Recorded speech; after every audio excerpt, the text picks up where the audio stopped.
Você quer ser ator ou atriz, mas seus pais não apoiam essa sua decisão? Então mostra esse vídeo pra eles que a gente vai ter uma conversa aqui, ó, tete a tete.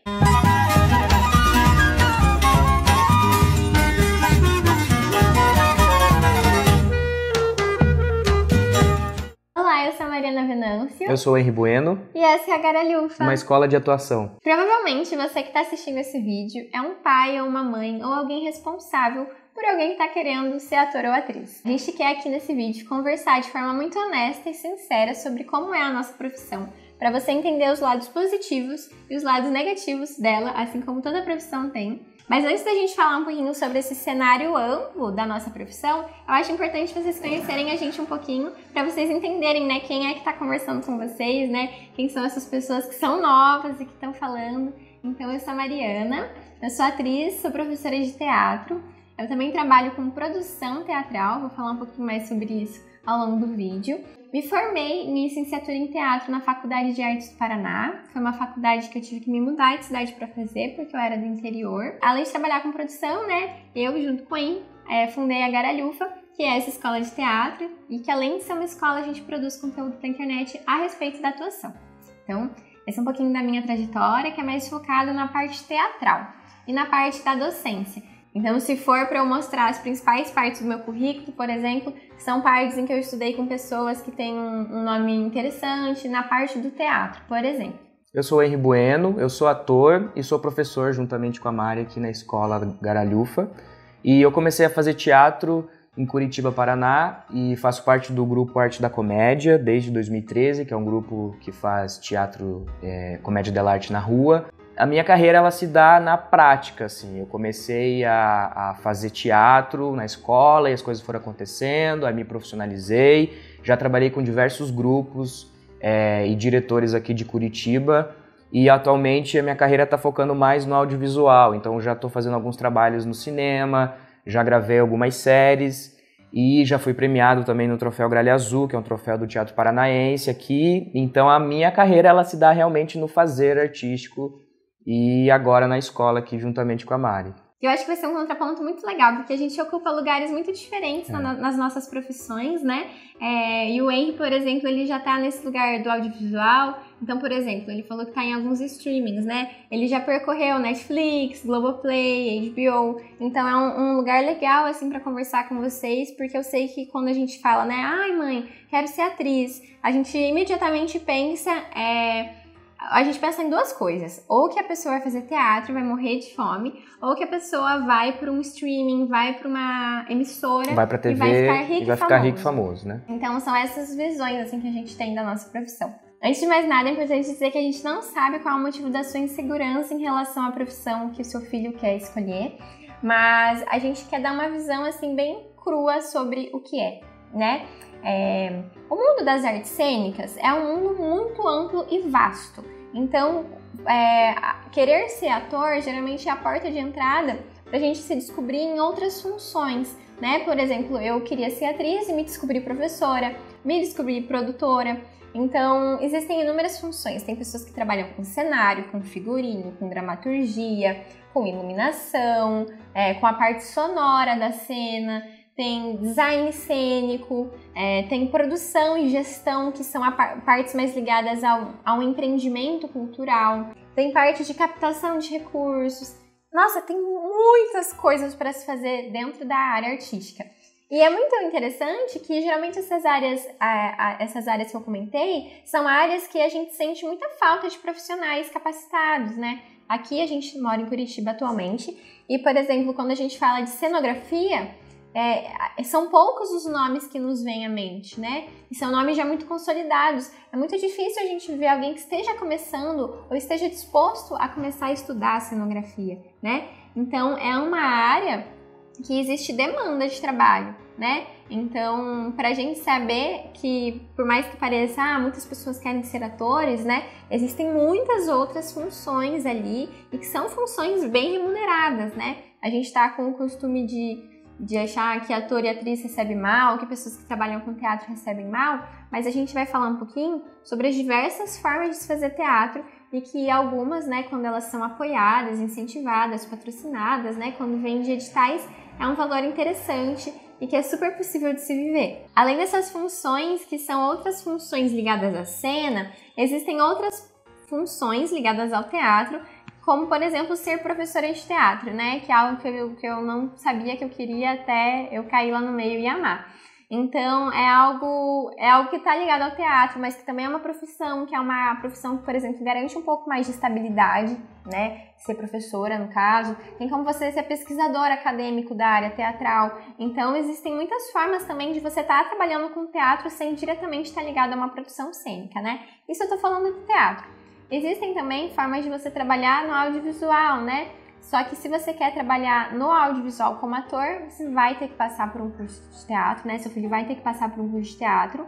E se ele quiser trabalhar na parte de backstage do audiovisual, né? Do cinema e tudo mais, aí ele tem que cursar cinema. Mas resumindo, são inúmeras possibilidades que a pessoa que vai trabalhar com atuação, com artes cênicas, ela tem dentro do próprio curso, tanto de cinema quanto de teatro.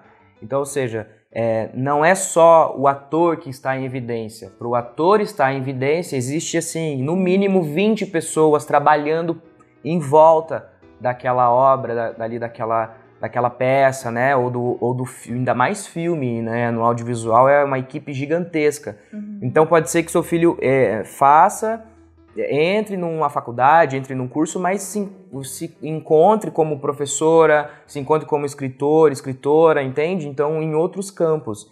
É muito legal a gente perceber também que não é só o ator que está ali que passa o que é realmente a obra artística, né? E sim um todo, é uma equipe, é um conjunto. Principalmente se tratando de teatro, ele não é individual, é coletivo. Existe um grupo que está ali trabalhando em prol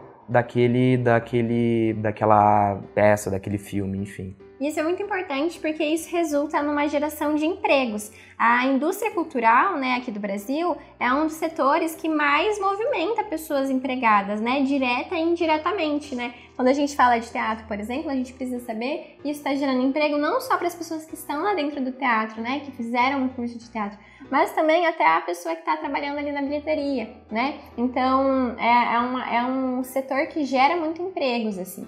Então, para tranquilizar nesse lugar, que é um setor que sim, o nosso país desvaloriza, mas que é um setor que emprega pessoas, tá? Sobre essa questão da desvalorização, eu acho muito importante a gente entender que a desvalorização, ela vem da nossa postura frente às coisas. Então, por exemplo, no nosso convívio social, né, que a gente está mais acostumado a conviver com pessoas da nossa área, é muito engraçado porque a gente não sente que a arte é desvalorizada convivendo com as pessoas que a gente convive. Mas a gente sabe que essa não é a grande realidade. Então é muito importante a gente entender que a arte e a cultura vão ser valorizadas a partir do momento que a gente valorizar elas. Isso começa a partir da gente.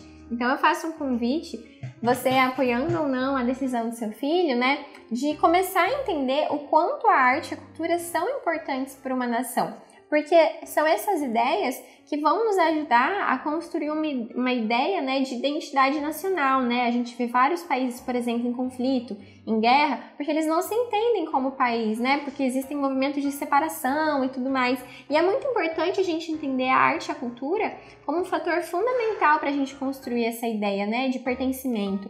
Então, entender a arte e a cultura que têm sido produzidas no Brasil e entender que isso faz parte da nossa identidade, né, enquanto nação, enquanto história, é muito importante para a gente se entender enquanto povo, entender as dificuldades que a gente enfrenta, entender também as nossas potencialidades, apesar de hoje em dia, né, a gente ter uma visão um pouco pessimista e achar que elas não existem. Então, a arte é um caminho para isso, né? E a arte nem sempre vai ser algo pra gente assistir e pra gente se divertir e pra gente achar bonito. Muitas vezes a arte precisa incomodar, né? Por exemplo, né, no momento que a gente tá gravando esse vídeo, existe um conflito ali no leste europeu, né, entre a Ucrânia e a Rússia, né? Qual a função da arte num momento desse, né? Do que se não denunciar, do que se não incomodar, do que se não dizer que a guerra não é algo bom para as pessoas, né? E muitas vezes a forma da arte dizer isso não vai ser de uma forma confortável, porque se for confortável, não vai existir uma mudança. Então a arte, ela sempre vai ser um reflexo do que está acontecendo com a gente enquanto humanidade, e a humanidade também vai ser um reflexo do que a gente está pensando enquanto arte. Então, Eu sei que muitas vezes a gente pode pensar, mas eu não preciso de artistas, eu preciso do padeiro que me vende pão, eu preciso do motorista do ônibus, eu não preciso de artistas. Mas a gente está constantemente ouvindo músicas, vendo filmes, quando a gente está andando pela rua e vê uma peça de teatro ali na rua, a gente para e assiste. Quando a gente vai ver um balé, a gente se emociona. Então, dá um exemplo mais claro agora para vocês, durante a pandemia. O que seria da gente se a gente não tivesse, por exemplo, streaming, não tivesse livros, entende? Para você conseguir sair um pouco desse universo que é da vida real aqui, dessa pressão de ter que trabalhar, acordar cedo, vai não sei o que, sabe? Nesse lugar muito padronizado, onde as pessoas ficam colocando a gente em lugares, você tem que fazer isso, você tem que fazer aquilo, né? Enfim. Então é um convite, assim, para se você não tem o hábito de frequentar um teatro, de ver peças, tentar pesquisar Começa o que está rolando pela sua cidade, para você começar a entender, né? Se você está assistindo esse vídeo, eu imagino que você já está super disposto a entender o que seu filho ou sua filha está querendo dizer para você. Então, talvez ir num teatro seja uma oportunidade maravilhosa de você entender a magnitude dessa arte, né? Como estar num teatro, sentir outros espectadores ao redor de você, todo mundo concentrado em algo que está sendo dito ali na nossa frente, né? É algo muito bonito, assim. Então, se você não teve essa vivência ainda, eu te convido porque é maravilhosa, assim. E se você já está habituado, né, aí você imagina que você deve saber, né, do que eu tô falando, né? E se você ainda já foi no teatro, não assistiu algo que você goste, não tem problema, né? Existem peças para todos os gostos, né? Uma vez eu fui levar uma amiga minha no teatro, eu levei ela para ver um monólogo de 3 horas do Machado de Assis. E aí eu fiquei muito arrependida, porque eu falei, nossa, a primeira vez dela indo no teatro, ela vê isso, né? Então, uma semana depois ela topou ir comigo em uma outra peça, e aí já era uma peça que fazia, né, mais o perfil dela. Então é muito importante, assim, também não desistir, né, por uma experiência que não tenha feito sentido para você. O que a gente quer dizer aqui, na verdade, é fazer um convite a você a, de uma certa forma, começar a mudar um pouco o olhar e, principalmente, você começar a perceber o que você consegue, o que você anda consumindo, digamos assim, de cultura nossa, brasileiro, porque a gente é entupido a todo momento por coisas de fora, sempre tudo americano, filme americano, sempre coisas, mas o que a gente, Brasil, aqui, o que nós fazemos, né, de cultura, o que quando a gente assiste, você fala, nossa, isso é muito legal, isso é brasileiro, sabe? E começar a mudar um pouquinho esse olhar de pegar referências de coisas que a gente vê lá fora, que parece que isso é muito distante. Os filmes bons são todos filmes lá de fora, a cultura boa é só a cultura lá de fora. Não, mas a gente tem coisas aqui que na verdade eles lá fora bebem da gente aqui e a gente nem sabe, entende? Então, valorizar realmente o que a gente faz, valorizar a nossa própria cultura. E isso eu acho que é começar a entender e olhar um pouquinho